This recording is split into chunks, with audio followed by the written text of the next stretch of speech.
ಹರೇ ರಾಮ.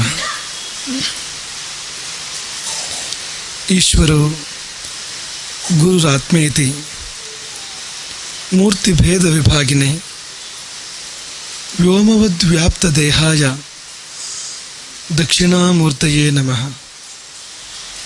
ಅಹಿಂಸೆ ಸಾಧನೆಯ ಮೊದಲ ಮೆಟ್ಟಿಲು.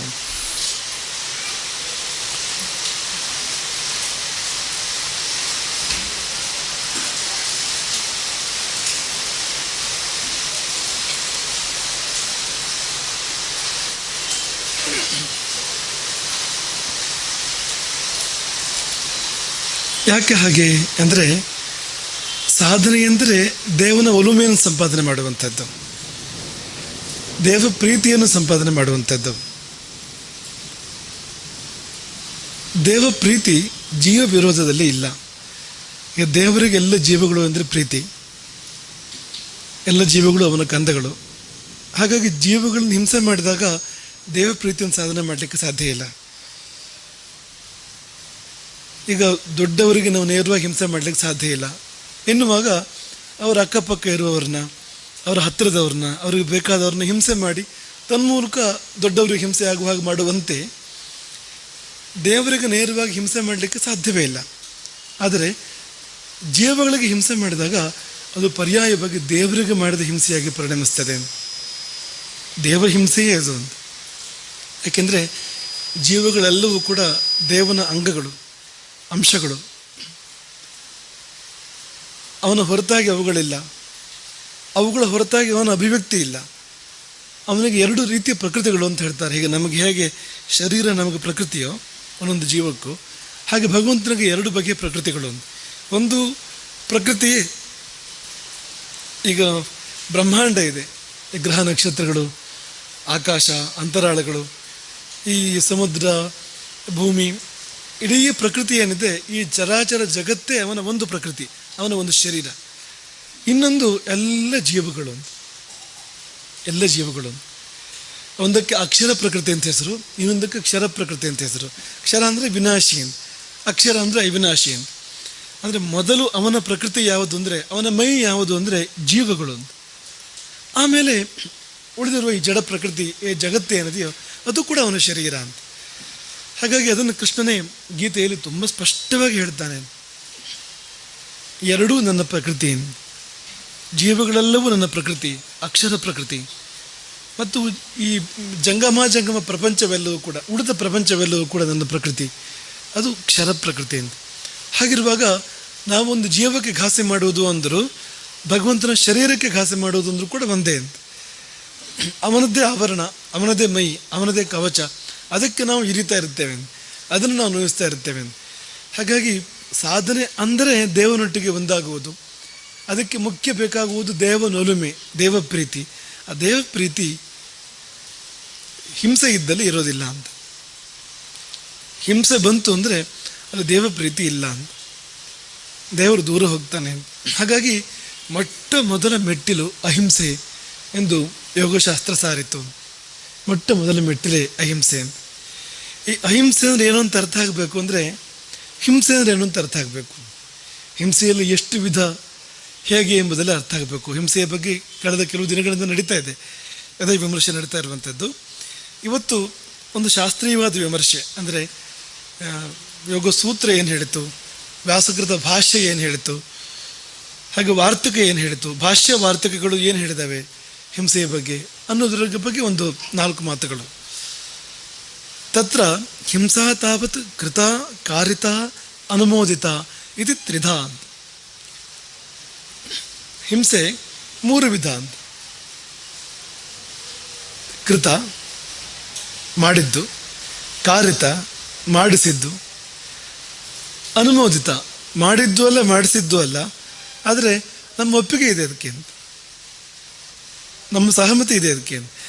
ಮನಸಾಭಾಗ್ಯ ಆಗಿದ್ದು ಅಂತ, ಮನಸಾಭಾಗ್ಯ ಆಗಿದ್ದು. ಹೀಗೆ 3 ಬಗೆ ಅಂತ, ಕೃತ, ಕಾರಿತ, ಅನುಮೋದಿತ. 3ಕ್ಕೂ ದಂಡನೆ ಇದೆ. ಈ 3 ಮತ್ತೆ 3 ಆಗುತ್ತಂತೆ, ಒಂದೊಂದರಲ್ಲೂ 3 ವಿಧ ಪುನಃ ಅಂತ. ಲೋಭ, ಕ್ರೋಧ ಮತ್ತು ಮೋಹ ಇವುಗಳಿಂದ ಆಗಿರುವಂಥ ಇವುಗಳನ್ನು ತಗೊಂಡಾಗ ಮೂರಾಗತ್ತೆ ಅಂತೆ. ಉದಾಹರಣೆಗೆ ಲೋಭೇನ ಕೃತ, ಲೋಭದಿಂದ ಮಾಡಿದ್ದು ಹಿಂಸೆಯನ್ನು, ಲೋಭದಿಂದ ಮಾಡಿಸಿದ್ದು, ಲೋಭದಿಂದಾಗಿ ಅನುಮೋದಿಸಿದ್ದು, ಅಪ್ರೂವಲ್, ನಮ್ಮ ಸಹಮತಿಯನ್ನು ಕೊಟ್ಟಿದ್ದು. ಈ ಈ ಈ ಲೋಭದಿಂದಾಗಿ ಈ ಕೃತದಲ್ಲಿ ಮೂರಾಗತ್ತೆ, ಕಾರಿತದಲ್ಲಿ ಮೂರಾಗತ್ತೆ, ಅನುಮೋದಿತದಲ್ಲಿ ಮೂರಾಗತ್ತೆ ಅಂತ. ಈಗ ಲೋಭದಿಂದ ಕೃತ, ಲೋಭದಿಂದ ಕಾರಿತ, ಲೋಭದಿಂದ ಅನುಮೋದಿತ, ಈ ಲೋಭದ ಶಾಖೆಯೇ ಮೂರಾಯಿತು. ಹಾಗೆಯೇ ಕ್ರೋಧದಿಂದ ಕೃತ, ಕ್ರೋಧದಿಂದ ಕಾರಿತ, ಕ್ರೋಧದಿಂದ ಅನುಮೋದಿತ, ಅದು ಮೂರಾಯಿತು. ಹಾಗೆ ಮೋಹದಿಂದ ಕೃತ, ಮೋಹದಿಂದ ಕಾರಿತ, ಮೋಹದಿಂದ ಅನುಮೋದಿತ, ಮೂರಾಯಿತು. 9 ಒಟ್ಟು ಅಂತ. ಕೃತ, ಕಾರಿತ, ಅನುಮೋದಿತ ಮೊದಲ 3 ಶಾಖೆಗಳು ಹಿಂಸೆ ಇದ್ದು, ಅದು 3 ಆದವು. ಲೋಭೇನ, ಲೋಭೇನ ಅಂದರೆ ಅವ್ರ ಪಂಕ್ತಿ ಹೀಗಿದೆ: ಮಾಂಸ ಚರ್ಮಾರ್ಥೇನ, ಮಾಂಸದ ಮೇಲೆ, ಚರ್ಮದ ಮೇಲೆ ಲೋಭದಿಂದ ಹಿಂಸೆ ಮಾಡ್ತೇವೆ. ಇದನ್ನು ತುಂಬ ವಿಸ್ತರಿಸ್ಬೋದು. ತಕ್ಷಣ ಗೊತ್ತಾಗುವಂಥ ಉದಾಹರಣೆಯನ್ನು ಕೊಟ್ಟಿದ್ದಾರೆ ಅವರು. ಉದಾಹರಣೆಗೆ ಒಂದು ಹಸುವನ್ನು ಕೊಲ್ತಾರೆ. ಕೊಲ್ಲುವಾಗ ಮಾಂಸದ ಮೇಲಿನ ಲೋಭದಿಂದ, ಚರ್ಮದ ಮೇಲಿನ ಲೋಭದಿಂದ, ಚರ್ಮದಿಂದ ಒಂದಿಷ್ಟು ಹಣ ಬರ್ಬೋದು, ಮಾಂಸದಿಂದ ಊಟಕ್ಕಾಗ್ಬೋದು, ಅಥವಾ ಮಾರಿದ ಹಣ ಆಗ್ಬೋದು. ಆ ಲೋಭದಿಂದ ಗೋವನ್ನು ವಧಿಸ್ತಾರೆ, ಅಥವಾ ಬೇರೆ ಬೇರೆ ಪ್ರಾಣಿಗಳನ್ನು ವಧಿಸ್ತಾರೆ. ಹಾಗಾಗಿ ಅದು ಲೋಭೇನ ಕೃತ ಅಂತ. ನೌಕರ ಮಾಡುವಂಥದ್ದು, ಕಟುಕ ಗೋವನ್ನು ಕಡಿತಾನೆ, ಅದು ಕೃತ ಅದು ಅಂತ. ಆ ಮಾಲೀಕ ಇರ್ತಾನಲ್ಲ, ಮಾಡಿಸ್ತಾನವನು ಅಂತ, ಅದು ಕಾರಿತ ಅದು ಅಂತ. ಅವನು ಸ್ವತಃ ಗೋವಧೆ ಮಾಡೋದಿಲ್ಲ, ಆದರೆ ಅವನಿಗೆ ಅಷ್ಟೇ ಪಾಪ ಇದೆ, ಸ್ವಲ್ಪ ಜಾಸ್ತಿ ಇದೆ ಪಾಪ ಅವನಿಗೆ. ಹಾಗಾಗಿ ಅದು ಕಾರಿತ, ಲೋಭೇನ ಕಾರಿತ ಅದು. ಇನ್ನು ಅನುಮೋದಿತ ಅಂದರೆ ಸರ್ಕಾರ ಅನುಮೋದನೆ ಮಾಡ್ತದೆ ಅದನ್ನು, ಲೋಭದಿಂದಾಗಿ ಅದು ಕೂಡ ಅಂತ. ಅವರಿಗೆ ಮತ ಬೇಕು, ಇನ್ನೊಂದು ಬೇಕು. ಮತ ಬೇಕು ಅಂದರೆ ಮತದ ಅಂತಿಮ ಪರಿಣಾಮ ಎಲ್ಲ ಹಣವೇ ಇರುವಂಥದ್ದು, ಅಧಿಕಾರವೇ ಇರುವಂಥದ್ದು. ಹಾಗಾಗಿ ಅನುಮೋದನೆ ಮಾಡ್ತದೆ ಸರ್ಕಾರವು, ಅಧಿಕಾರಸ್ಥರು ಅನುಮೋದನೆ ಮಾಡ್ತಾರೆ. ಅಥವಾ ಸಮಾಜದ ಮಧ್ಯೆ ಇರ್ತಕ್ಕಂಥ ಎಷ್ಟೋ ಜನ ಅಂದರೆ ವಿಚಾರವಂತರು ಅಂತ ಅನ್ಸ್ಕೊಂಡವರು ಅದನ್ನು ಅನುಮೋದನೆ ಮಾಡ್ತಾರೆ, ಅದಕ್ಕೆ ತಮ್ಮ ಅಪ್ರೂವಲ್ ಕೊಡ್ತಾರೆ. ಇದೆಲ್ಲ ಏನು ಅಂದರೆ ಈ ಬಗೆಯ ಪಾಪಗಳ ಸರಣಿಗೆ ಸೇರಿದ್ದು. ಲೋಭೇನ ಕೃತ, ಲೋಭೇನ ಕಾರಿತ, ಲೋಭೇನ ಅನುಮೋದಿತ.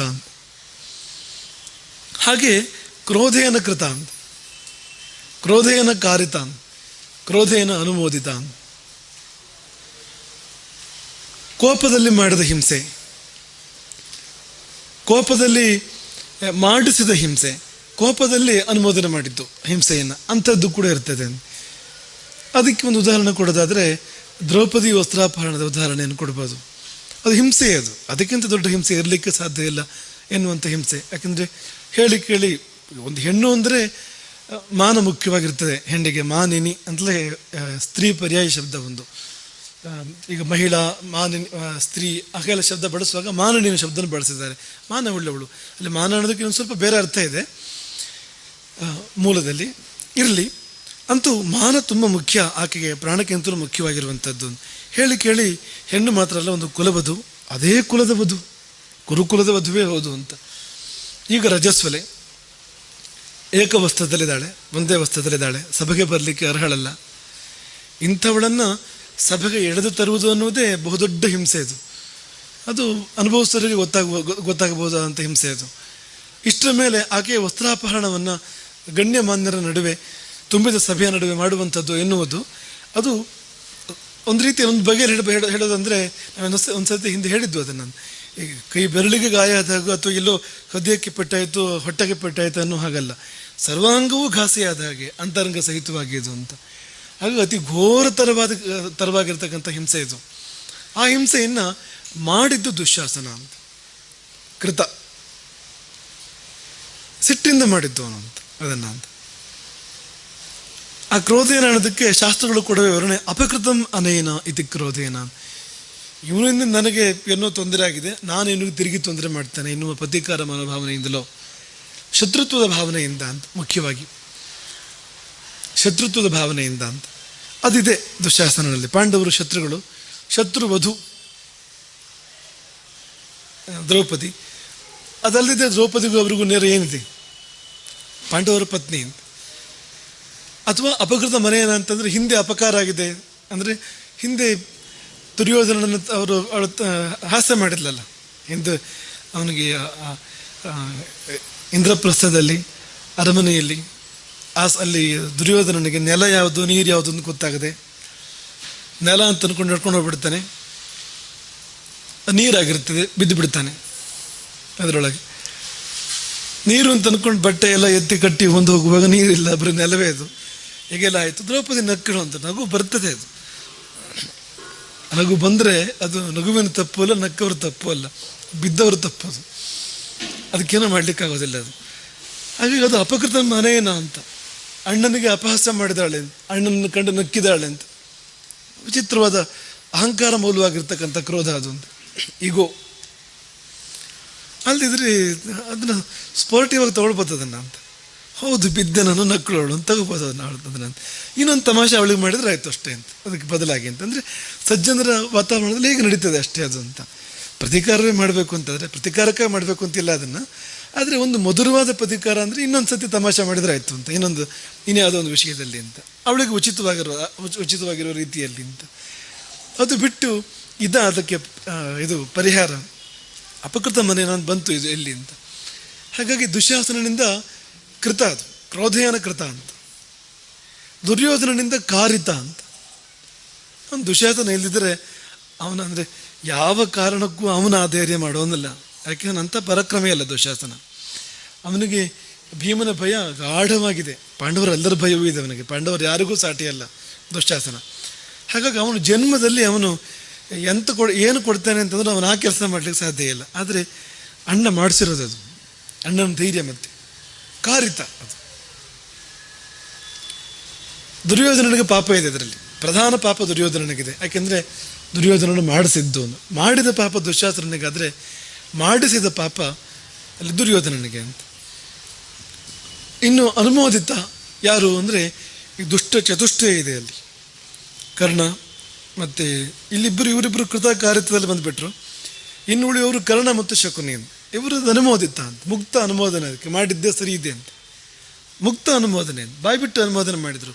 ಭೀಷ್ಮ ದ್ರೋಣಾದಿಗಳ ಬಗ್ಗೆಯೂ ಹೇಳ್ಬೋದು, ಆದರೆ ಅವರು ಮಾತಾಡಲಿಲ್ಲ. ಅನುಮೋದನೆಯನ್ನು ಮೌನವೇ ಅನುಮೋದನೆ ತಂದ್ಕೊಡಿದ್ರೆ ಅನುಮೋದನೆ ಅದು ಅಂತ ಹೊರತು ಸರಿ ಅಂತವ್ರು ಬಾಯ್ಬಿಟ್ಟು ಹೇಳಲಿಲ್ಲ. ಮನಸ್ಸಲ್ಲೂ ಕೂಡ ಸರಿ ಅಂತವ್ರೆ ಅಂದ್ಕೊಂಡು ಹಾಗಿಲ್ಲ ಅಲ್ಲೇನು. ಹಾಗಾಗಿ ಅವರನ್ನು ನೇರವಾಗಿ ಅನುಮೋದಿತ ಅನ್ನುವ ಇದಕ್ಕೆ ತರಲಿಕ್ಕೆ ಸಾಧ್ಯ ಇಲ್ಲ. ಆದರೆ ಇವರಿಬ್ಬರನ್ನು ಧಾರಾಳ ತರ್ಬೋದು, ಕರ್ಣ ಮತ್ತು ಶಕುನಿಗಳನ್ನು. ಅದರಲ್ಲಿಯೂ ಕರ್ಣ ತುಂಬಿದ ಸಭೆಯಲ್ಲಿ ಹೇಳಿದವನು, ಅದನ್ನು ಸಮರ್ಥನೆ ಮಾಡಿದವನು. ವಿಕರ್ಣ ಧಿಕ್ಕರಿಸಿದಾಗ, ವಿಕರ್ಣ ವಿರೋಧಿಸಿ ಮಾತನಾಡಿದಾಗ ವಿಕರ್ಣನನ್ನು ಸುಮ್ಮನೆ ಕೂರಿಸಿದವನು, ಸರಿ ಇದೆ ಅಂತ ಹೇಳಿದವನು. ವಸ್ತ್ರಾಪಹರಣ ಅವಳ ಹತ್ರ ಹೋಗಿ ಹೀಯಾಡಿಸಿದವನು, ಗೌಹು ಜಾನುವಾರು ಅಂತನೋ ಹಾಗೆ ಹೀಯಾಡಿಸಿದವನು ದ್ರೌಪದಿಯನ್ನು. ಹಾಗಾಗಿ ಅನುಮೋದಿತದ ಪಾಪ ಸಂಪೂರ್ಣವಾಗಿ ಬರ್ತದೆ ದುರ್ಯೋಧನನಿಗೆ. ಇನ್ನೂ ಹೇಳ್ತಾರೆ, ಈಗ ಉದಾಹರಣೆಗೆ ವೀಣಿ ಸಂಹಾರ ನಾಟಕದಲ್ಲಿ ಆ ಕವಿ ಒಂದು ಮಾತನ್ನು ಹೇಳ್ತಾನೆ, ಕೃತಂ ಅನುಮತಂ ದೃಷ್ಟಂ ವಾ ಯೈರಿದಂ ಗುರುಪಾತಕಂ, ಕೃತಂ ಅನುಮತಂ ದೃಷ್ಟಂ ವಾ ಅಂತ ಹೇಳ್ತಾನೆ. ಯಾರು ನೋಡಿದರೂ ಅವರಿಗೂ ಪಾಪ ಉಂಟು. ನೋಡಿ ವಿರೋಧ ಮಾಡದೇ ಇದ್ದರೆ, ನೋಡಿ ಸಹಿಸಿದರೆ ಅದನ್ನು ಒಪ್ಪಿದಾಗ ಆಯಿತು ಅಂತ. ಹಾಗಾಗಿ ಮನುಸ್ಮೃತಿಯ ವಾಕ್ಯ, ಗುರೋರ್ಯತ್ರ ಪರೀವಾದ ನಿಂದಾವಾಪಿ ಪ್ರವರ್ತತೆ ಕರ್ಣವು ತತ್ರ ಪಿಧಾತವ್ಯವು ಗಂತವ್ಯ ಮಾತತೋನ್ವಿತ. ಗುರುವಿನ ಪರಿವಾದ ಅಥವಾ ನಿಂದ ಅಂತ. ಪರಿವಾದ ನಿಂದ ಅನ್ನೋದಕ್ಕೆ ಏನು ಭೇದ ಮಾಡಿದ್ದಾರೆ ಅಂದರೆ, ನಡೆದ ಘಟನೆಯ ಬಗ್ಗೆ ಒಂದು ಕೆಟ್ಟ ಮಾತು ಬರ್ತಾ ಇದ್ದರೆ ಅದು ನಿಂದೆ, ಅದು ನಡೆಯದಿರುವ ಘಟನೆ ಬಗ್ಗೆ ಆದರೆ ಪರಿವಾದ ಅಂತ ಹಾಗೆ ಮಾಡಿದ್ದಾರೆ. ಯಾವುದೇ ರೀತಿಯ ಗುರು ನಿಂದೆ ಕೇಳಿ ಬರ್ತಾ ಇದ್ದರೆ ಅಲ್ಲಿ ಇರುವವನು ಅವ್ರು ಇರಬಾರದಲ್ಲಿ ಅಂತ. ಒಂದೋ ಕಿವಿ ಮುಚ್ಚಿಕೋನು, ಕರ್ಣವ ತತ್ರ ಪಿಧಾತವ್ಯವನು ಗಂತವ್ಯ ಮಾತತೋನ್ಯತ, ಬಿಟ್ಟು ಹೊರಡು, ಬೇರೆ ಕಡೆ ಹೋಗುವಂತ ಪ್ರೊಟೆಸ್ಟ್. ಅದು ಒಂದು ರೀತಿಯಿಂದ ನನ್ನದು ಒಪ್ಪಿಗೆ ಇಲ್ಲ ಅದಕ್ಕೆ ಅಂತ, ನಾನು ಒಪ್ಪಲಿಲ್ಲ ಅದಕ್ಕೆ. ಇದ್ದು ಮಾಡುವ ಪ್ರತಿಭಟನೆ ಕಿವಿ ಮುಚ್ಚಿಕೊಳ್ಳುವಂಥದ್ದು, ಹೊರಟು ಹೋಗುವಂಥದ್ದು, ಇಲ್ಲದೆ ಮಾಡುವಂಥ ಒಂದು ಪ್ರತಿಭಟನೆ. ಇದನ್ನೇ ಪಾರ್ವತಿ ಕೂಡ ಹೇಳ್ತಾಳೆ. ಪಾರ್ವತಿಯ ಮುಂದೆ ಬಂದು ಶಿವ ಬೇಕು ಅಂತ ತಪಸ್ ಮಾಡ್ತಾ ಇರ್ತಾಳೆ ಪಾರ್ವತಿ. ಶಿವನೇ ವರನಾಗಬೇಕು ಅಂತ ತಪಸ್ ಮಾಡ್ತಾ ಇರ್ತಾಳೆ. ಆ ಪಾರ್ವತಿಯ ಮುಂದೆ ಶಿವ ಮಾರುವೇಷದಲ್ಲಿ ಬಂದು ಆಕೆಯನ್ನು ವಿಚಲಿತಗೊಳಿಸಲಿಕ್ಕೆ, ಪರೀಕ್ಷಿಸಲಿಕ್ಕೆ ಪ್ರಯತ್ನ ಪಡ್ತಾನೆ. ವಿಚಲಿತಗೊಳಿಸಲಿಕ್ಕೆ ಅಲ್ಲ, ಗಟ್ಟಿ ಮಾಡಲಿಕ್ಕೆ ಅಂತಲೇ ಅದು. ಆ ಪರೀಕ್ಷೆ ಮಾಡುವಾಗ ತಾನೇ ಒಂದು ಬ್ರಹ್ಮಚಾರಿ ರೂಪದಲ್ಲಿ ಬಂದು ಶಿವನ ಬಗ್ಗೆ ಒಂದಿಷ್ಟು ತಮಾಷೆಯ, ವಿನೋದದ, ತಿರಸ್ಕಾರದ ಮಾತುಗಳನ್ನೆಲ್ಲ ಆಡ್ತಾನೆ. ಅಂದರೆ ನೀನು ಮದುವೆ ಆಗೋದಕ್ಕೆಲ್ಲ ಯೋಗ್ಯ ಅಲ್ಲ ಅವನು ಅಂತ, ಆ ಅರ್ಥ ತುಂಬ ಮಾತುಗಳನ್ನ ಆಡ್ತಾನೆ. ಅವಳು ಸಾಕಷ್ಟು ಉತ್ತರಗಳನ್ನೆಲ್ಲ ಕೊಡ್ತಾಳೆ. ಪಾಪ ಅವಳು ಬೇಕಾದಷ್ಟು ಉತ್ತರಗಳನ್ನು ಕೊಟ್ಟಿದ್ದಾಳೆ. ಕೊನೆಗೆ ಒಂದು ಹಂತದಲ್ಲಿ ಇನ್ನೂ ಮುಂದುವರುತ್ತದೆ ಅಂತಾಗುವಾಗ ಬಿಟ್ಟೆದ್ದು ಹೊರಟಳು ಅಲ್ಲಿಂದ. ಹೊರಡುವಾಗ ಒಂದು ಮಾತು ಹೇಳಿ ಹೋಗ್ತಾಳೆ ಅವಳು, ನ ಕೇವಲಂ ಯೋ ಮಹತೋ ಅಪಭಾಷತೆ ಶೃಣೋತಿ ತಸ್ಮಾದಪಿ ಯಸ್ಸ ಪಾಪಭಾಗ್. ಕೇವಲ ಮಹಾತ್ಮರನ ಕುರಿತು ಅಪಭಾಷೆಯನ್ನು, ಅಪಶಬ್ದವನ್ನು ಆಡಿದವನು ಮಾತ್ರ ಪಾಪಿಯಲ್ಲ, ಶೃಣೋತಿ ಕೇಳಿದವನು ಕೂಡ ಪಾಪಿ. ತಸ್ಮಾದಪಿ ಯಸ್ಸ ಪಾಪಭಾಗ್. ನ ಕೇವಲಂ ಯೋ, ಆ ಕೇವಲ ಶಬ್ದ ಪಡಿಸಿದ್ದಾನೆ, ನ ಕೇವಲಂ ಯೋ ಮಹತೋ ಅಪಭಾಷತೆ ಶೃಣೋತಿ ತಸ್ಮಾದಪಿ ಯಸ್ಸ ಪಾಪಭಾಗ್. ಕೇವಲ ಮಾತಾಡಿದ್ರಿಂದ ಮಾತ್ರ ಅಲ್ಲ, ಸುಮ್ಮನೆ ಕೇಳಿದ್ರಿಂದ ಕೂಡ ಪಾಪ ಇದೆ ಅಷ್ಟೇ ಅಂತ. ಈ ಎರಡು ಉದಾಹರಣೆಗಳು ತುಂಬ ಸ್ಪಷ್ಟವಾಗಿ ಸಾರ್ತವೆ. ಆ ನೇರ ನೋಡಿದಾಗ ದೃಷ್ಟಂ ಅಂತ ಬಂತು ಇಲ್ಲಿ. ಭೀಷ್ಮದ್ರೋಣಾದಿಗಳು ನೋಡಿದರು ಕಣ್ಣಲ್ಲಿ ಅದನ್ನು. ಅದನ್ನೇನು ನಾವು ಒಪ್ಪೋದಿಲ್ಲ. ಅದನ್ನು ಅವರು ನೋಡಿ ಕಣ್ಮುಚ್ಚಿಯೂ ಅಲ್ಲ, ಅವರು ಕೂತಿದ್ದಿದೆಯಲ್ಲ ಅಲ್ಲೇ ಭೀಷ್ಮದ್ರೋಣಾದಿಗಳು, ಅದು ಖಂಡಿತ ಸಮರ್ಥನೀಯ ಅಲ್ಲದು, ಯಾವ ಕಾರಣಕ್ಕೂ ಸಮರ್ಥನೀಯ ಅಲ್ಲದು. ಅದು ಒಂದು ಬಗೆಯ ಅನುಮೋದನೆ ಆಯ್ತದು, ಬೇರೆ ಏನೂ ಆಗಲಿಲ್ಲ. ಅದು ಅಲ್ಲೇನು ಶುದ್ಧ ಭಾವ ಇರಲಿಕ್ಕೆ ಸಾಧ್ಯ ಇಲ್ಲ ಅವ್ರು ಮಾಡಿದ ಆ ಒಂದು ಕೃತ್ಯದಲ್ಲಿ. ಅವರು ಪ್ರತಿಭಟಿಸಬೇಕಾಗಿತ್ತು, ಅವರಲ್ಲಿ ಸಾಮರ್ಥ್ಯ ಇತ್ತು, ಹಿರಿತನ ಇತ್ತು. ಭೀಷ್ಮನೊಬ್ಬ ಎದ್ದು ನಿಂತರೆ 1000 ಕೌರವರು ಕೂಡ ಅವನಿಗೆ ಇದರಲ್ಲ, ಭೀಷ್ಮನಿಗೆ ಅಂಥ ದೊಡ್ಡ ಪರಾಕ್ರಮಿ ಅವನು ಅಂತ. ಅದನ್ನು ಯಾಕೆ ಕೊಟ್ಟಿದ್ದು ದೇವರು? ಇಂಥ ಸಮಯದಲ್ಲಿ ಪ್ರಯೋಗ ಮಾಡಲಿಕ್ಕೆ ಕೊಟ್ಟಿರುವಂಥದ್ದು. ಇನ್ನು ಅರಮನೆಯ ಸಂಬಳದಲ್ಲಿದ್ದಾನೆ ಅಂದರೆ ಬಿಡು ಕೆಲಸ ಇವತ್ತೇ ಅಂತ ಬೇಕಾದರೆ ಅಂತ. ಅಥವಾ ಅರಮನೆಗೆ ಈಗ ಅವನ ಅಪ್ಪನಿಗೆ ಅವನು ಮಾತು ಕೊಟ್ಟಿದ್ದುಂಟು. ಭೀಷ್ಮ ಮಾತು ಕೊಟ್ಟಿದ್ದೇನೆ ಅಂದರೆ ಕುರುಸಿಂಹಾಸನದ ಸೇವೆ ಮಾಡ್ತೇನೆ, ಕುರುಸಿಂಹಾಸನಕ್ಕೆ ರಕ್ಷೆಯಾಗಿ ನಿಲ್ತೇನೆ. ಆ ಸಿಂಹಾಸನಕ್ಕೆ ರಕ್ಷೆಯಾಗಿ ನಿಲ್ಲುವುದು ಅಂದರೆ ಇದೆಲ್ಲ ಅರ್ಥ ಅಲ್ಲ ಅದಕ್ಕೆ ಅಂತ. ಈ ಸಿಂಹಾಸನದಲ್ಲಿ ಈಕೆಯೂ ಬಂದಳು ಅಂತ, ದ್ರೌಪದಿಯೂ ಬಂದಳು, ಪಾಂಡವರು ಕೂಡ ಬಂದರು, ಅದೆಲ್ಲ ಸೇರಿ ಸಿಂಹಾಸನ ಇರುವಂಥದ್ದು ಅಂತ. ಹಾಗಾಗಿ ಮೌನವಾಗಿ ಕುಳಿತು ಭೀಷ್ಮ. ದ್ರೋಣರಂತೂ ಖಂಡಿತವಾಗಿ ಮಾಡ್ಬೋದಾಗಿತ್ತು, ಭೀಷ್ಮನಾದರೂ ಚೂರ್ಪಾರ ಏನಾದ್ರು ಹೇಳ್ಬೋದು, ಆದರೆ ದ್ರೋಣರಿಗೆ ಆಗ ಹೇಳುವ ಅವಕಾಶ ಕೂಡ ಇಲ್ಲ ಅಂತ. ಅವ್ರು ಈಗ ಬೇಕಾದ್ರೆ ಈಗ ಕೆಲಸ ಬಿಡ್ಬೋದು ಅವರು ದ್ರೋಣರು ಅಂತ. ಮುಂದೊಂದು ದಿನ ಅವರು ಒಂದು ಮಾತು ಹೇಳ್ತಾರೆ, ಅರ್ಥಸ್ಯ ಪುರುಷೋ ದಾಸ ದಾಸಸ್ವರ್ಥೋ ನ ಕಸ್ಯಚಿತ್ತು. ಮನುಷ್ಯ ಹಣಕ್ಕೆ ದಾಸ, ಹಣ ಯಾರಿಗೂ ದಾಸ ಅಲ್ಲ ಅಂತ. ನಾನು ಹಣಕ್ಕೆ ದಾಸನಾಗಿ ಇಲ್ಲಿದ್ದೇನೆ ಅಂತ ಹೇಳಿದವರು ಧರ್ಮರಾಜನ ಹತ್ರ. ಯುದ್ಧ ಶುರುವಾಗುವಾಗ ಹೇಳೋ ಮಾತದು. ಇದೇನು ಮಾಡೋದು? ಇಂಥವರೆಲ್ಲ ಇರ್ತಾರೆ. ಯುದ್ಧ ಶುರುವಾಗುವಾಗ ಅವರಿಗೆ ಭವಿಷ್ಯವೂ ಗೊತ್ತಿದೆ, ಏನೇನು ಆಗ್ತದೆ ಅಂತೆಲ್ಲ ಗೊತ್ತಿದೆ. ಹಾಗೆ ಧರ್ಮರಾಜನಿಗೆ ಹೇಗೂ ಗೆಲ್ಲುವನು ಅವನಿಗೆ ಹೇಳೋದವರು ಏನು ಹೇಳೋದು ಅಂದರೆ, ಅದು ನಾನು ಹಣಕ್ಕಾಗಿ ಅನಿವಾರ್ಯ ಆಯಿತು ಅಂತ ಗುಟ್ಟಾಗಿ ಅವನು ಕಿವಿಲಿ ಹೇಳೋದು, ಎಲ್ರಿಗೂ ಕೇಳುವಾಗಲ್ಲದು. ಅವ್ರ ಬಳಿ ಹೋಗಿದ್ದಾನೆ ಅವನು ಧರ್ಮರಾಜ, ಆಶೀರ್ವಾದಕ್ಕೆ ಹೋಗಿದ್ದಾನೆ. ಎಷ್ಟು ದೊಡ್ಡವನು ಅವನು. ಯುದ್ಧ ಶುರುವಾಗುವ ಮುನ್ನ ತನ್ನ ರಥದಿಂದ ಹಿಡಿದು ಶತ್ರು ಪಕ್ಷವನ್ನು ಪ್ರವೇಶ ಮಾಡಿ ಅವ್ರ ಕಾಲು ಹಿಡಿದಿದ್ದಾನೆ, ಅವನನ್ನು ಆಶೀರ್ವಾದ ಕೊಡಿ ಗುರುವಾಗಿ ಅಂತ. ಆಗ ಅವ್ರು ಹೇಳೋ ಮಾತಿದ್ದು, ಅರ್ಥಸ್ಯ ಪುರುಷೋ ದಾಸಃ ದಾಸಸ್ಪರ್ಥೋ ನ ಕಸ್ಯಚಿತ್ತು. ಇದೇ ಮಾತನ್ನು ಈ 3 ಜನರು ಹೇಳಿದರು, ಭೀಷ್ಮ ದ್ರೋಣ ಕೃಪ 3 ಜನರು ಹೇಳಿದರು. ಯುದ್ಧದಲ್ಲಿ ಅವರು ಸಹಿಸ್ಬಿಡ್ಬೋದು, ಆದರೆ ದ್ರೌಪದಿ ವಸ್ತ್ರಾಪಹಾರದಲ್ಲಿ ಈ ಹಿರಿಯರು ಸುಮ್ಮನೆ ಇದ್ದಿದ್ದು ಅವರ ಅಪರಾಧ, ಅದು ಅವರು ತಪ್ಪದು ಅಂತ. ಹಾಗಾಗಿ ಈ ಅನುಮೋದಿತ ಎನ್ನುವ ಒಂದು ರೀತಿಯಲ್ಲಿ ಬಂತದು ಅಂತ. ಯಾಕೆಂದರೆ ಮಾಡಬೇಕಾದನ್ನು ಮಾಡಲಿಲ್ಲ ಅವರು ಅಂತ, ಮಾಡಬೇಕಾದ ಪ್ರತಿಕ್ರಿಯೆಯನ್ನು ಮಾಡಲಿಲ್ಲ ಅಂತ. ಆ ಬಗೆಯ ಸಮ್ಮತಿ, ಆ ಬಗೆಯ ಮೌನ ಒಂದು ರೀತಿ ಸಮ್ಮತಿ ಆಗ್ತದೆ ಅದು ಅಂತ. ಎದ್ದಾರು ಹೋಗ್ಬೋದಾಗಿತ್ತು, ಅದು ಮಾಡಲಿಲ್ಲ ಅವರು ಅಂತ. ಅಂದರೆ ಯಾವುದೇ ರೀತಿಯ ಒಂದು ಪ್ರೊಟೆಸ್ಟ್, ಒಂದು ಪ್ರತಿಭಟನೆ ಇಲ್ಲ ಅವ್ರ ಕಡೆಯಿಂದ ಅಂತ. ಸರಿಯಲ್ಲ ಅಂತ ಮನಸ್ಸಲ್ಲಿ ಒಣಗಿದ್ರೆ ಏನು ಪ್ರಯೋಜನ? ಆಮೇಲೆ ಮರುದಿನ ಹೇಳಿದ್ರೆ ಏನು ಪ್ರಯೋಜನ? ಸರಿಯಲ್ಲಿ ಮಾಡಿದ್ದು ಅದು ಅಂತ, ಸರಿಯಾಗಲಿಲ್ಲ ಅಂತ ಹೇಳಿದ್ರೆ ಏನು ಪ್ರಯೋಜನ? ಧರ್ಮರಾಜ ಯುದ್ಧ ಗೆದ್ದಾದ ಮೇಲೆ ಶರಶೈಯಲ್ಲಿ ಮಲಗಿ ಸರಿಯಾಗಲಿಲ್ಲ ಅವ್ರು ಮಾಡಿದ್ದು ಅಂತ ಹೇಳಿದ್ರೆ ಏನು ಪ್ರಯೋಜನ?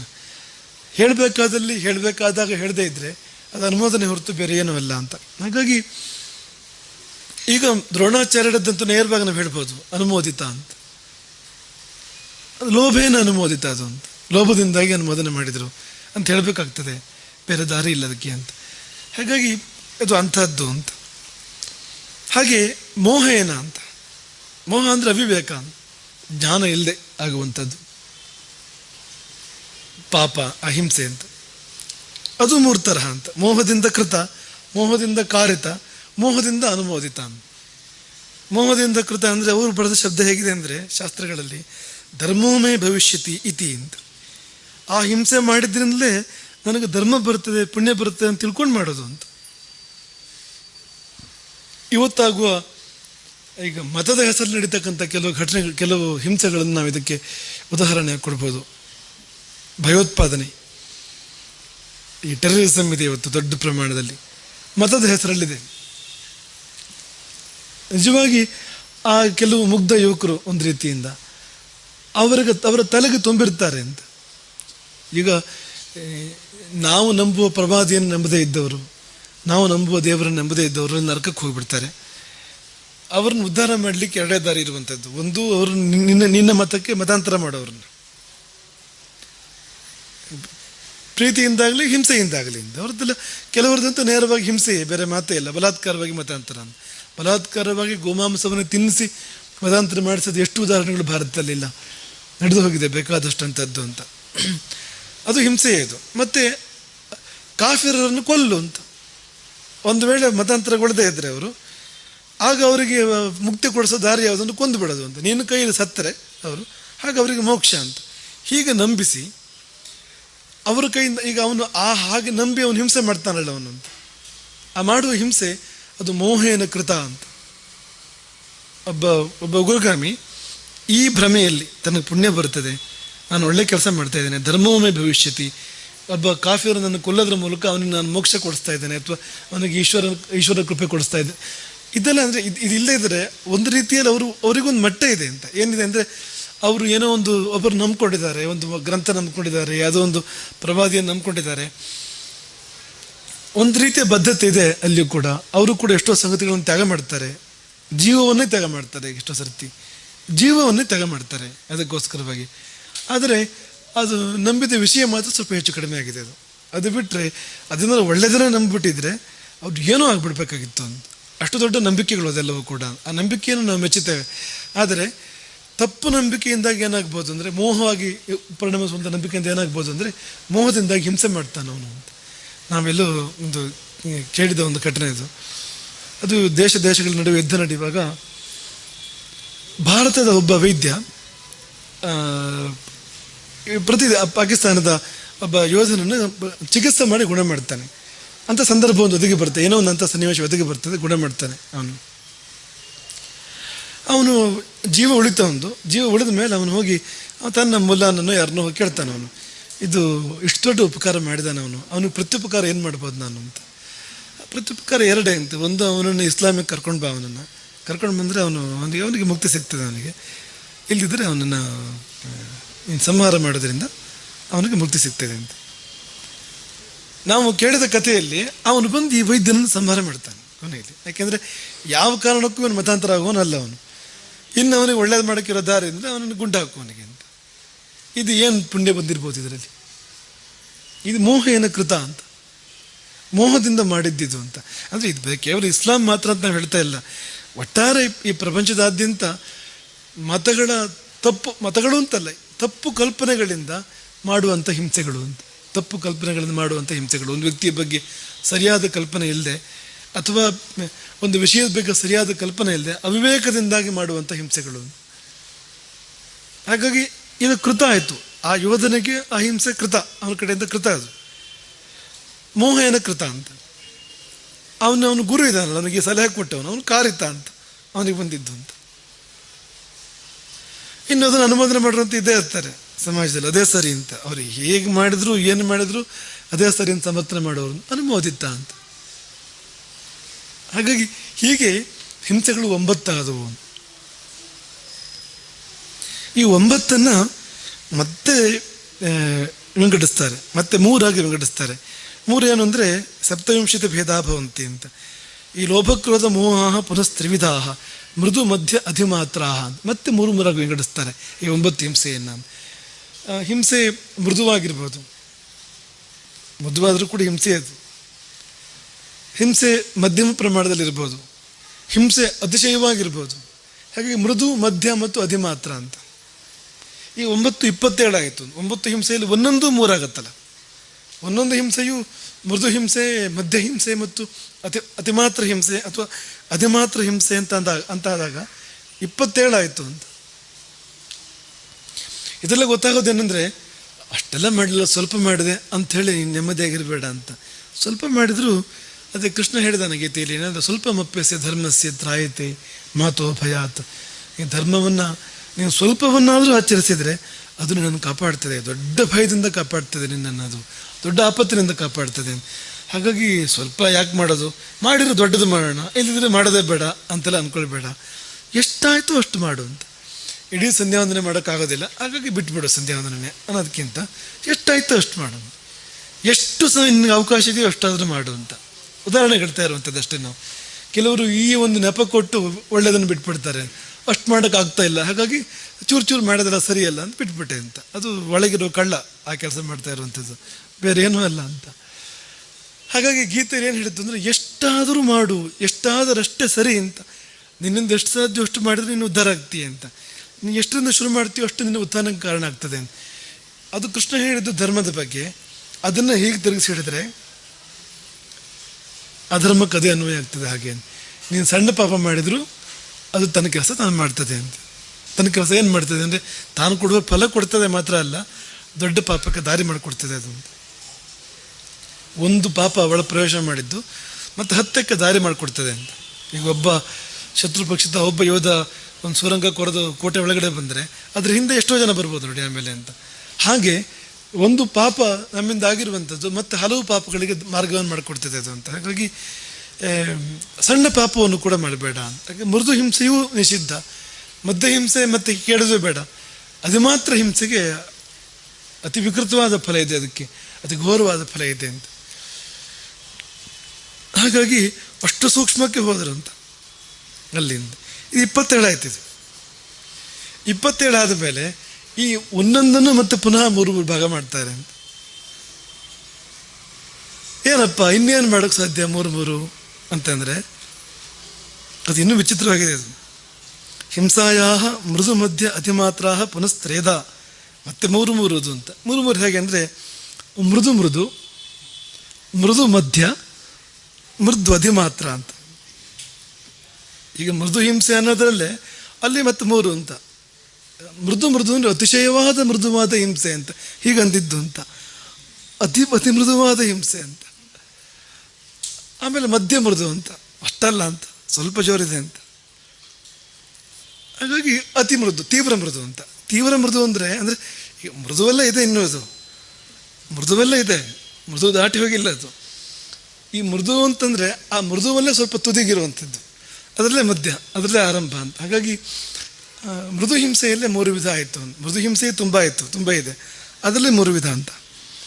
ಹಾಗೆ ಮಧ್ಯದಲ್ಲೂ ಕೂಡ ಹಾಗೆ ಮೃದು ಮಧ್ಯ, ಮಧ್ಯ ಮಧ್ಯ ಮತ್ತು ತೀವ್ರ ಮಧ್ಯ ಅಂತ. ಈ ಮಧ್ಯ ಹಿಂಸೆಯಲ್ಲಿಯೇ ಕೆಳಗೊಂದು, ಮೇಲೊಂದು, ಮಧ್ಯ ಒಂದು ಅಂತ 3 ಪ್ರಮಾಣಗಳನ್ನು ನಿಶ್ಚಯ ಮಾಡ್ತಾರೆ.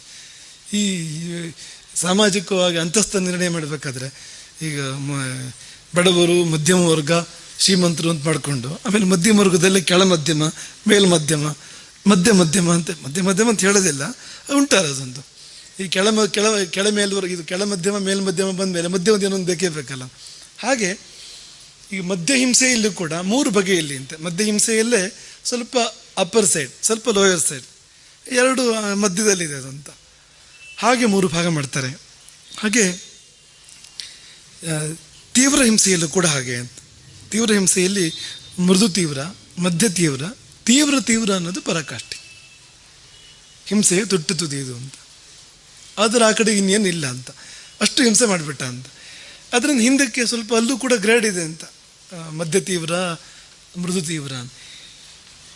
ನಮಗೆ ಯುಗಭೇದದ ನೆನಪಾಗ್ತದೆ ನಮಗೆ. ಈಗ 4 ಯುಗ ಅಂತ ಹೇಳ್ತಾರಲ್ಲ, ಕೃತಯುಗ, ತ್ರೇತಾಯುಗ, ದ್ವಾಪರ ಯುಗ, ಕಲಿಯುಗ ಅಂತ ಹೇಳ್ತಾರಲ್ಲ. ಈ 4 ಯುಗದಲ್ಲೂ ಮಧ್ಯದಲ್ಲಿ ಎಲ್ಲ ಈ ಯುಗಚಕ್ರ ಬಂದು ಹೋಗ್ತದೆ. ಈ ಕೃತತ್ರೇತ, ಕೃತದ್ವಾಪರ, ಕೃತಕಲಿ ಅಂತ 4 ಭಾಗ ಇದೆ. 4 ಭಾಗ ಇದೆ ಕೃತಯುಗದಲ್ಲಿ. ಕೃತ ಅಂದರೆ ಕೃತಯುಗದ ಕೃತಯುಗ ಅಂತ. ಅದರಲ್ಲಿ ಇನ್ನೇನು ಅಂದರೆ ಅದು ಮೋಕ್ಷವೇ ಅದು ಅಂತ. ಒಂದು ಸಣ್ಣ ಗೆರೆ ಮಾತ್ರ ವ್ಯತ್ಯಾಸ ಅಷ್ಟೇ ಅಂಥ ಯುಗ ಅದು ಅಂತ. ಕೃತತ್ರೇತ ಅನ್ನುವಾಗ ಸ್ವಲ್ಪ ತ್ರೇತಾಯುಗದ ಲಕ್ಷಣ ಇದೆ. ಕೃತಯುಗದಲ್ಲಿ ಆ ಕ್ವಾಲಿಟಿ ಅಲ್ಲ, ಸ್ವಲ್ಪ ಈ ಕ್ವಾಲಿಟಿ ಅಂತ. ಹಾಗೆ ಕೃತದ್ವಾಪರ, ಕೃತಕಲಿ ಅಂತಲ್ಲಿ ಅಂತ. ಹಾಗೆ ಎಲ್ಲ ಯುಗದಲ್ಲೂ ಇದೆ ಅಂತ. ಈ ಕಲಿಯುಗದಲ್ಲೂ ಕೂಡ, ಕಲಿಯುಗದಲ್ಲಿ ಕೃತಯುಗ ಒಂದು ಉಂಟು ಅಂತ, ಕಲಿಯುಗದಲ್ಲಿ ತ್ರೇತಾಯುಗವೂ ಉಂಟು. ಕಲಿಯುಗದಲ್ಲಿ ಕಲಿ ಅಂತಿದೆಯಲ್ಲ, ಅದು ಮ್ಯಾಕ್ಸಿಮಮ್, ಇದು ತುಟ್ಟೆತ್ತುದಿ, ಇದು ಇನ್ನು ಹಾಳಾಕೇನಿಲ್ಲ ಅಲ್ಲಿ ಅಂತ. ಆ ಸನ್ನಿವೇಶ ಬಂದಾಗ ಕಲಿಯುಗ ಅದು ಅಂತ. ಹಾಗಾಗಿ ಈ ಯುಗದ ಮಧ್ಯದಲ್ಲೂ ಕೂಡ ಯುಗಗಳು ಬಂದು ಹೋಗ್ತವೆ. ಕೆಟ್ಟ ಕಾಲದಲ್ಲೂ ಕೂಡ ಒಳ್ಳೆ ಕಾಲಗಳು ಬಂದು ಹೋಗ್ತವೆ. ಕೆಟ್ಟದ್ರಲ್ಲೂ ಅದರಲ್ಲೇ ಒಳ್ಳೆಯದು ಅಂತ ಅಂಥದ್ದು ಇರ್ತದೆ ಅಂತ. ಒಳ್ಳೆಯದರಲ್ಲೂ ಕೂಡ ಅದರಲ್ಲೇ ಕೆಟ್ಟದ್ದು ಅಂತ ಇರ್ತದೆ ಅಂತ. ಅದರಲ್ಲೇ ಕೆಟ್ಟದ್ದು ಅಂದರೆ ಕಡಿಮೆ ಒಳ್ಳೆಯದು ಅಂತ ಅಷ್ಟೇ. ಕೆಟ್ಟದ್ದು ಅಂತ ನಾವು ತಗೋಬೇಕಾಗಿಲ್ಲ ಅದನ್ನ ಅಂತ. ಕಡಿಮೆ ಒಳ್ಳೆಯದು ಅಂತ, ಸ್ವಲ್ಪ ವಾಸಿ, ಎರಡರಲ್ಲಿ ಇದಕ್ಕಿಂತ ಅದು ವಾಸಿ ಅಂತ. ಕಲಿಯುಗದಲ್ಲಿ ಬಂದಾಗ ಆ ಥರ ಅಂತ. ಕೆಟ್ಟದ್ದೇ ಅದು, ಇಡೀ ಕೆಟ್ಟದ್ದೇ, ಆದರೆ ಇದಕ್ಕಿಂತ ಅದು ವಾಸಿ ಅಂತ. ಹಾಗೆ ಹಿಂಸೆಯಲ್ಲೂ ಕೂಡ ಅಂಥ ವಿಭಾಗಗಳನ್ನು ಮಾಡ್ತಾರೆ. ಇದಿಷ್ಟು ಸೇರಿ ಶಾಸ್ತ್ರ ಹೇಳಿದ್ದೇ ಏಕಾಶೀತಿ ಭೇದ ಆಯಿತು. ಏಕಾಶೀತಿ ಅಂದರೆ 81 ಪ್ರಭೇದ ಆಯಿತು ಅದರಲ್ಲಿ. ಅವರು ಅಸಂಖ್ಯಾತ ಅಂತ ಹೇಳ್ತಾರೆ. ಇದು ಸುಮ್ಮನೆ ತೋರಿಸಿದ್ದಷ್ಟೇ ನಿಮಗೆ. ಇದು ನೀವು ಹೀಗೆ ಇದನ್ನು ವಿಭಾಗ ಮಾಡ್ತಾ ಹೋದರೆ ಅಸಂಖ್ಯಾತ ಇದು ನೀವು ಲೆಕ್ಕ ಮಾಡಿ ಮುಗಿಸೋಕ್ಕೆ ಸಾಧ್ಯ ಇಲ್ಲ. ನಿಮಗೆ ಸುಮ್ಮನೆ ಒಂದು ಉದಾಹರಣೆ ಕೊಡ್ತೇವೆ ಹೇಗೆ ಇದು ಇನ್ನೂ ಹೆಚ್ಚಾಗ್ಬೋದು ಅಂತ. ಹಿಂಸೆಯಲ್ಲಿ 3 ಬಗೆ ಇದೆ: ಮಾನಸಿಕ, ವಾಚಿಕ, ಕಾಯಿಕ. ಇದಿಷ್ಟು 3 ಭಾಗ ಮಾಡಿ ಮತ್ತೆ ಒಂದೊಂದು 3 ಆಯಿತು ಅಂತ. ಈ 81 ಇದೆಯಲ್ಲ, ಈಗ ಈ ಒಂದೊಂದು ಕೂಡ ಮಾನಸಿಕವಾಗಿ ಬೇರೆ, ಕಾಯಿಕವಾಗಿ ಬೇರೆ, ವಾಚಿಕವಾಗಿ ಬೇರೆ ಅಂತ ಎಷ್ಟಾಯಿತು? ಹೀಗೆ ಮುಂದುವರೆದರೆ ಅನಂತ ಪ್ರಕಾರಗಳಿದೆ. ಅಹಿಂಸೆ ಒಂದೇ, ಅದು ಮಾಡದೇ ಇರೋದು ಅಂತ. ಹಿಂಸೆಗಳು ಇಷ್ಟೆಲ್ಲ ಅಂತ. ಅದು ಹೇಗೆ ಅಂದರೆ ದಾರಿ ಒಂದೇ ಇರ್ತದೆ ಅಂತ. ಅಡ್ಡದಾರಿಗಳು ಎಷ್ಟು, ದಾರಿ ತಪ್ಪೋದಕ್ಕೆ ಎಷ್ಟು ದಾರಿ ಆದರೆ ಅಷ್ಟು ದಾರಿ ಅಂತ. ಸರಿ ದಾರಿ ಒಂದೇ ಇರ್ತದೆ ಅಂತ, 11 ಇರೋಕ್ಕೆ ಸಾಧ್ಯ ಇಲ್ಲ ಅದು ಅಂತ. ಒಂದೇ ಇರ್ತದೆ ಅಂತ, ಅಲ್ಲಿ ಹೋಗುವಂಥ ಒಂದು ದಾರಿ ಅಂತ, ಮಹಾಮಾರ್ಗ ಒಂದು ಅಂತ. ಇನ್ನೂ ಹಾಗೆ ಅದು ಅಂತ. ಈ ಕಾನೂನು ಪ್ರಕಾರ ಇರಲಿಕ್ಕೆ ಒಂದೇ ದಾರಿ, ಕಾನೂನು ಮುರಿಲಿಕ್ಕೆ ಎಷ್ಟು ದಾರಿ? ಅದು ಇನ್ನೋವೇಟಿವ್, ಅದು ಎಷ್ಟು ಬೇಕಾದ್ರೂ ಇನ್ನೋವೇಷನ್ ಮಾಡ್ತಾ ಹೋಗ್ಬೋದು, ಹೊಸ ಹೊಸ ಥರ ಕಾನೂನು ಮರಿತಾ ಹೋಗ್ಬೋದು. ಆದರೆ ಕಾನೂನು ಪ್ರಕಾರ ಹೋಗೋದಾದರೆ ಅಲ್ಲಿ ಏನು ಆಯ್ಕೆಗಳೇ ಇಲ್ಲ ಅಂತ. ಹಾಗೆ ಹೋದ್ರಾಯ್ತು ಅಂತ. ಹಾಗಾಗಿ ಧರ್ಮಕ್ಕೊಂದೇ ಮಾರ್ಗ, ಅಧರ್ಮಕ್ಕೆ ಹಲವು ಮಾರ್ಗಗಳು ಅಲ್ಲ, ಮಾರ್ಗ ಇಲ್ಲ ಅಂತ. ಮಾರ್ಗ ಇಲ್ಲ ಅಲ್ಲಿ. ಮಾರ್ಗ ಇಲ್ಲದ್ರಿಂದ ತುಂಬ ಮಾರ್ಗಗಳು ಹಾಗೆ ಕಾಣ್ತದೆ ನಮಗದು ಅಂತ. ಆ ತುಂಬ ಮಾರ್ಗಗಳು ಅಂದರೆ ಮಾರ್ಗ ಇಲ್ಲ ಅಂತಲೇ ಅರ್ಥ. ಅದಕ್ಕೆ ಮಾರ್ಗ ಅಂದರೆ ಅದು ಒಂದು ಸ್ಪಷ್ಟತೆ ಇರ್ತದೆ ಅಲ್ಲಿ, ಹೀಗೆ ಅಂತ, ಹಾಗೆ ಅಂದರೆ ಹಾಗೆ ಅದು ಅಂತ. ಹಾಗಾಗಿ ಅಹಿಂಸೆಯನ್ನು ನಾವು ರೂಢಿಸ್ಕೊಳ್ಬೇಕು. ಇಲ್ಲಿ ಇನ್ನು ಸೂಚನೆ ಕೊಡಬೇಕಾದ ವಿಷಯ ಏನು ಅಂದರೆ, ನೋಡಿ ಎಲ್ಲಿಂದ ಆರಂಭ ಆಯ್ತದು ಅಂತ, ಅಲ್ಲಿಂದ ಸರಿಪಡಿಸ್ಕೊಳ್ಬೇಕು ನಾವು. ಇದರ ಮೂಲ ಮನಸ್ಸು ಅಂತ. ಹಾಗಾಗಿ ಮಾನಸಿಕ ಹಿಂಸೆಯಲ್ಲ ಎಷ್ಟೆಲ್ಲ ಹೇಳಿಬಿಟ್ಟಿದ್ದಾರೆ ಅಂತ. ಮಾನಸಿಕ ಹಿಂಸೆ ಅಂದರೆ ನಾವು ಮನಸ್ಸಾ ಮಾಡಿದ್ದೇವೆ ಅಂತ, ಇನ್ನು ನಾವು ಕೃತಿಗೆ ಬಂದಿಲ್ಲ. ಅದೊಂದು ವ್ಯಕ್ತಿಗೇನೂ ಆಗಿಲ್ಲ, ಇನ್ನು ವ್ಯಕ್ತಿಗೆ ಏನೂ ಆಗಿಲ್ಲ. ನಮ್ಮ ಅಂದರೆ ಆ ವ್ಯಕ್ತಿ, ಈಗ ಹಿಂಸೆ ಮಾಡುವವನ ಟಾರ್ಗೆಟ್ ಯಾವುದಿದೆ ಅವನಿಗಿನ್ನೂ ಏನೂ ಆಗಿಲ್ಲ. ಮನಸ್ಸಲ್ಲಿ ಏನೇನೋ ಯೋಚನೆ ಮಾಡ್ತಾ ಇದ್ದಾನೆ ಅಂಥದ್ದು. ಅಲ್ಲೇ ಬಂತು ಅಂತ, ಪಾಪ ಅಂತ, ಆಗಲೇ ಬಂತು ಅಂತ. ಇನ್ನು ಮಾತಾಡಿ ಹಿಂಸೆ ಮಾಡೋದು, ಆಮೇಲೆ ಕೃತಿಯಿಂದ ಮಾಡೋದು, ಅದು ಆಮೇಲೆ ಆಯ್ತದು ಅಂತ, ಅಲ್ಲೇ ಬಂದಾಯಿತು ಅಂತ. ಹಾಗಾಗಿ ಅಲ್ಲಿಂದ ಪ್ರಾರಂಭ ಮಾಡಬೇಕು. ಅಲ್ಲಿ ಸರಿಯಾದರೆ ಮುಂದಿನ ಪ್ರಶ್ನೆ ಇಲ್ಲ. ಬೀಜವೇ ಇಲ್ದಿದ ಮೇಲೆ, ಬೇರೆ ಇಲ್ದಿದ ಮೇಲೆ, ಮತ್ತು ಗಿಡ ಇಲ್ಲಿಂದ, ಮರ ಇಲ್ಲಿಂದ ಅಂತ. ಆದರೆ ಅಲ್ಲಿ ಸರಿಯಾಗದೇ ಇದ್ದರೆ, ಅದು ಹೊರಗೆ ಬರದೇ ಇದ್ದರೂ ಅಷ್ಟು ಪಾಪ ಇದ್ದೇ ಇದೆ ಅಂತ. ಅದು ನಮ್ಮಲ್ಲಿ ಆಡಿದಾಗ ಆ ಭಾವ ಅದು ಒಂದಷ್ಟು ದುಷ್ಪ್ರಭಾವನ ಬೀರದೆ ಹೋಗೋದಿಲ್ಲ ಅಂತ. ಒಂದು ಪರಿಮಳ, ದುರ್ಗಂಧ ಒಂದು ಅದರದ್ದು ಸೂಸ್ತೆ ಹೋಗೋದಿಲ್ಲ ಅದು ಅಂತ. ಹಾಗಾಗಿ ನಾವು ಅಲ್ಲಿಂದ ಸರಿ ಮಾಡಿಕೊಳ್ಬೇಕು. ಆ ಬಗ್ಗೆ ಚಿಂತನೆ ಮಾಡೋಣ. ಹರೇ ರಾಮ್.